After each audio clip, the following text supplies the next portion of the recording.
the junkyard, nothing goes to waste.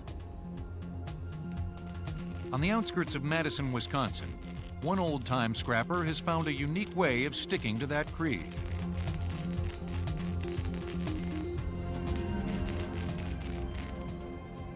Tom Every has been in the scrap business his entire life.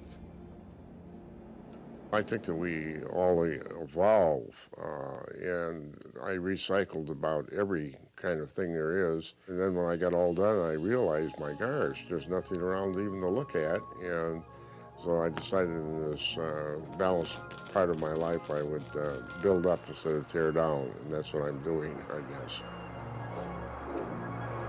Building up has been Tom's passion for nearly 20 years.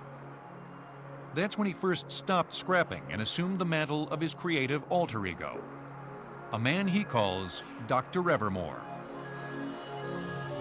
The doctor's years of hard work and artistic vision have paid off in a creation dubbed the Forevertron.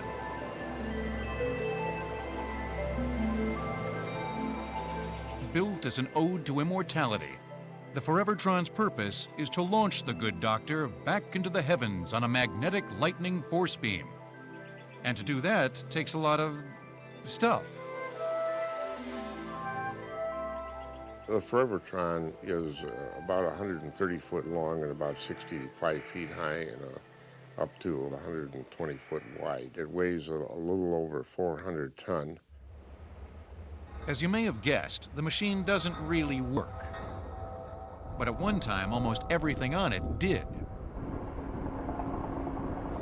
The Forevertron is a creative combination of artistic vision and gross tonnage, a metallic fantasy where art and history collide in some unexpected ways. Incorporated into the front of the artwork is part of the real-life decontamination chamber used by the Apollo astronauts after returning from the moon. In contrast, one of the oldest pieces is anything but space age.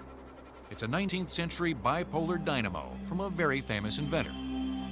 That big one is built by Thomas Edison. It's the number 4 one that he ever built. Because the doctor is always finding new things, the Forevertron will never be finished. Like the piles in a scrapyard, it will simply continue to grow.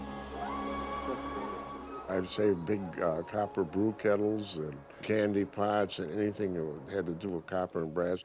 I've got mountains of it. I've got at least a couple thousand ton of it laying around here. I'll never live long enough to use it all up, but I just love to see if there's anything that's got some possibilities. And I thoroughly enjoy finding things and then putting them into something else again. With the heart of a scrapper and the eye of an artist, Dr. Evermor's vision isn't too far removed from that of every other junkyard worker.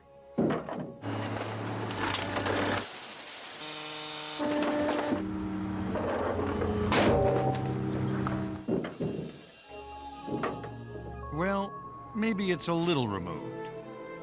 But the truth is, this is an industry where one person's junk is another's masterpiece, and where value and beauty are truly in the eye of the beholder.